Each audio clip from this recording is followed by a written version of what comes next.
sahabat cerdas, apa kabar? Semoga sehat selalu dan semangat belajar ya. Pada video kita kali ini, kita akan belajar bab 2, harmoni dalam ekosistem, topik A dengan materi rantai dan jaring makanan. Kelas 5, muatan pelajaran IPAS. Yang pertama, rantai makanan. Kegiatan pembuka.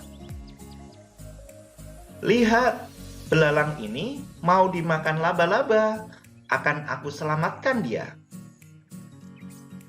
Lalu, bagaimana dengan nasib laba-laba?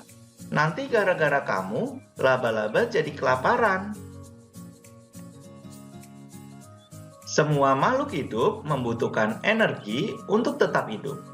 Oleh karena itu, kita membutuhkan makanan. Tanpa makanan, manusia tidak akan mendapatkan energi untuk beraktivitas. Manusia mendapatkan makanan dengan mengolah bahan makanan yang ada di alam. Lalu, bagaimana dengan hewan dan tumbuhan? Bagaimana mereka mendapatkan makanan sebagai sumber energi? Mari kita pelajari prosesnya pada video kita kali ini. Pengertian rantai makanan. Perhatikan gambar. Rantai makanan adalah hubungan makan dan dimakan antar makhluk hidup yang menyebabkan perpindahan energi. Mari kita mengenal peran dalam rantai makanan. Yang pertama, peran tumbuhan hijau. Tumbuhan menggunakan energi cahaya matahari untuk berfotosintesis. Fotosintesis membuat tumbuhan dapat menghasilkan makanan sendiri. Oleh karena itu, tumbuhan berperan sebagai produsen. Berikutnya, ada binatang. Binatang herbivora memakan tumbuhan untuk mendapatkan energi. Binatang herbivora berperan sebagai konsumen tingkat 1. Sedangkan binatang karnivora memakan binatang lain, di mana binatang karnivora berperan sebagai konsumen tingkat 2 dan seterusnya. Berikutnya ada pengurai. Jamur maupun bakteri akan menguraikan makhluk hidup lain yang mati atau bangkai. Oleh karena itu, jamur maupun bakteri berperan sebagai pengurai atau dekomposer. Selanjutnya, berikut ini adalah contoh rantai makanan. Rumput sebagai produsen akan dimakan oleh belalang sebagai konsumen tingkat 1. Selanjutnya, belalang akan dimakan oleh katak sebagai konsumen tingkat 2. Berikutnya, katak akan dimakan oleh ular sebagai konsumen tingkat 3. Berikutnya, ular akan dimakan oleh burung elang sebagai konsumen tingkat 4. Dan selanjutnya, burung elang akan mati dan diuraikan oleh pengurai atau dekomposer. Selanjutnya, hasil uraiannya dapat dimakan kembali oleh tumbuhan hijau. Sehingga rantai makanan ini akan terjadi terus-menerus dan memindahkan energi dari makhluk hidup satu ke makhluk hidup yang lainnya. Tahukah kalian, konsumen paling akhir bisa kita sebut sebagai puncak dari rantai makanan. Bagian tersebut bisa diisi dengan hewan karnivora atau omnivora.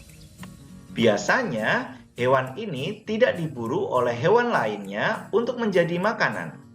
Umumnya, mereka mati karena waktu, bertarung dengan predator lainnya saat berburu makanan, atau diburu oleh manusia. Ketika makhluk hidup mati, bangkainya akan membusuk dan diuraikan oleh dekomposer. Bakteri dan jamur merupakan contoh dekomposer. Hasil penguraian ini bercampur dengan tanah membentuk humus. Tanah yang mengandung humus sangat dibutuhkan tumbuhan untuk tumbuh dengan baik. Keberadaan dekomposer membantu mendaur ulang proses rantai makanan agar kembali ke tumbuhan. Dengan adanya dekomposer ini, proses makan dan dimakan dalam ekosistem menjadi siklus yang terus berputar. Berikut adalah contoh dari ekosistem di laut. Ada fitoplankton yang akan dimakan oleh zooplankton. Selanjutnya, zooplankton akan dimakan oleh ikan-ikan kecil. Berikutnya, ikan-ikan kecil akan dimakan oleh burung pelikan. Pada ekosistem laut, fitoplankton berperan sebagai produsen di ekosistem laut. Karena butuh sinar matahari untuk fotosintesis, maka organisme ini hidup di permukaan air laut. Organisme ini menjadi sumber makanan bagi banyak hewan di laut. Berikutnya ada pohon akasia yang akan dimakan oleh gajah. Rantai makanan tidak selalu memiliki urutan atau proses yang panjang. Ukuran gajah dewasa yang besar membuatnya tidak memiliki predator alami. Gajah makan beraneka macam tumbuhan. Di padang rumput Afrika, gajah suka makan rumput dan pohon akasia. Berikutnya, tanaman yang sudah busuk merupakan sumber makanan bagi cacing tanah. Oleh karena itu, cacing tanah juga berperan sebagai dekomposer. Pada cacing tanah, rantai makanan bisa terjadi sebagai berikut. Daun mati akan dimakan oleh cacing tanah. Selanjutnya, cacing tanah akan dimakan oleh burung. Kita lanjutkan dengan materi yang kedua, yaitu jaring-jaring makanan. Perhatikan ilustrasi berikut ini.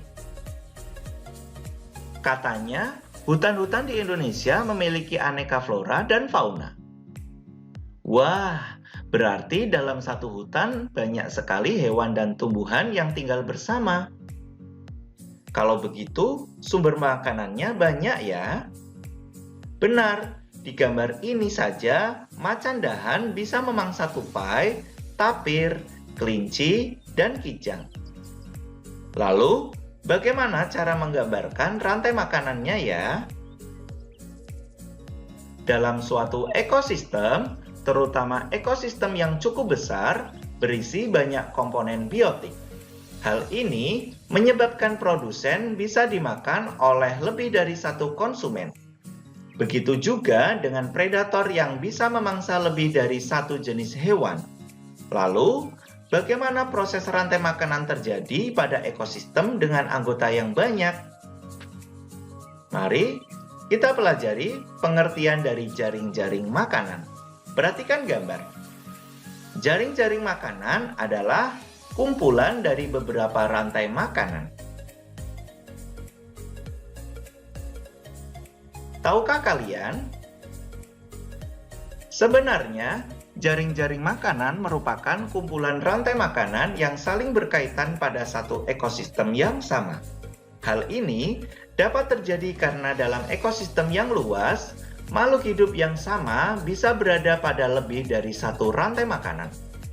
Pada jaring-jaring makanan, konsumen bisa memiliki peran yang berbeda. Berikut jaring-jaring makanan. Perhatikan jaring-jaring makanan di samping. Ada berapa rantai makanan di sana? Jika kalian perhatikan, laba-laba bisa berperan sebagai konsumen 2, namun juga bisa berperan sebagai konsumen 3. Pada gambar tersebut terdapat dua rantai makanan. Rantai makanan yang pertama, bunga sebagai produsen, nektarnya akan dimakan oleh kupu-kupu sebagai konsumen 1, selanjutnya kupu-kupu akan dimangsa oleh laba-laba sebagai konsumen 2. Sehingga pada rantai makanan yang pertama, laba-laba berperan sebagai konsumen 2. Berikutnya, rantai makanan yang kedua, bunga sebagai produsen, Nektarnya akan dimakan oleh semut sebagai konsumen 1, berikutnya semut akan dimakan oleh kumbang sebagai konsumen 2, dan selanjutnya kumbang akan dimangsa oleh laba-laba sebagai konsumen 3. Sehingga pada rantai makanan yang kedua, laba-laba berperan sebagai konsumen 3. Apa yang sudah aku pelajari pada video kita kali ini? Yang pertama, rantai makanan adalah hubungan makan dan dimakan dalam suatu ekosistem sebagai upaya untuk mendapatkan energi. 2. Pada rantai makanan, tumbuhan berperan sebagai produsen karena menghasilkan makanan sendiri melalui proses fotosintesis. 3. Makhluk hidup lainnya yang tidak berfotosintesis berperan sebagai konsumen. 4. Makhluk hidup yang memakan tumbuhan disebut konsumen tingkat 1. Kemudian makhluk hidup yang memakan konsumen tingkat 1 disebut konsumen tingkat 2 dan seterusnya. 5. Jamur, bakteri, dan cacing merupakan dekomposer. Perannya menguraikan bangkai dan sisa makhluk hidup menjadi nutrisi dalam tanah. 6. Jaring-jaring makanan adalah sekumpulan rantai makanan yang saling berhubungan di suatu ekosistem. Demikian video pembelajaran kita kali ini mengenai rantai makanan dan jaring-jaring makanan. Semoga bermanfaat. Sekian dan terima kasih.